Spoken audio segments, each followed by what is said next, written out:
Bakit trending sa Pilipinas si Linda Walker?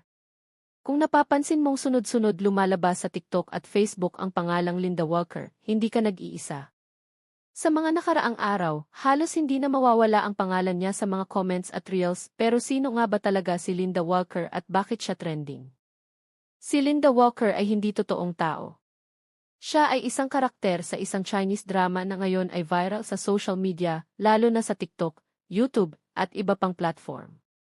Ang drama ay may pamagat na The Heiress Who Won with Brains, at sa English dub version ay isinama ang pangalang Linda Walker para mas madaling maunawaan ng mga manonood sa ibang bansa. Sa loob ng palabas, si Linda ay isang matalinong estudyante na lumaki sa isang probinsya na mahirap ang buhay. Dahil sa isang pangyayari, nalaman niyang siya pala ay ipinagpalit noong sila ay mga sanggol, siya ang tunay na anak ng isang mayamang pamilya sa kapital. Ngunit nang bumalik siya sa pamilyang iyon, natuklasan niyang minahal at inalagaan nila ang peking anak na pinalitan siya sa kapanganakan. Sa halip na madurog ng pagkabigo at inggit, pinili ni Linda na patunayan ang sarili niya sa pamamagitan ng talino. Dito pumasok ang pinakasikat na eksena sa drama, ang mock exam kung saan nakakuha siya ng 719 points, isang napakataas at sobrang kahanga-hangang score, habang hindi siya nagulat sa resulta niya. Dahil rito, naging bahagi ito ng internet meme culture, lalo na sa mga estudyante, kung saan ini-inspire siya bilang simbolo ng sipag at talino.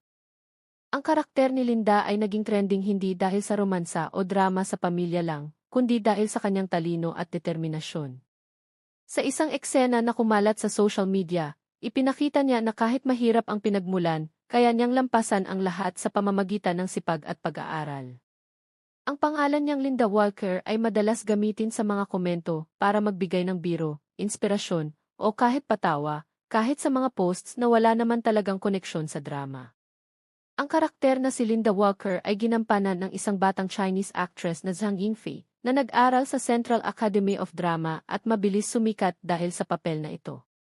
Bagamat hindi talaga American o may tunay na pangalan na Linda Walker, ang English version ng drama ay ang lalong nagpatalbog sa kanya sa international social media trend.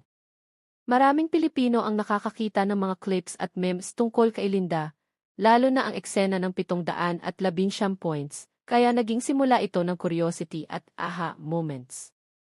Ang pangalan niya ay paulit-ulit lumalabas, kaya maraming netizens ang nag-search tungkol sa kwento sa likod ng karakter. Bukod pa rito, ang tema ng palabas, mula sa mahirap na buhay tungo sa tagumpay dahil sa sipag at talino, ay madaling makarelate para sa maraming estudyante at netizens sa Pilipinas. Si Linda Walker ay isang fictional character sa Chinese drama The Heiress Who Won with Brains.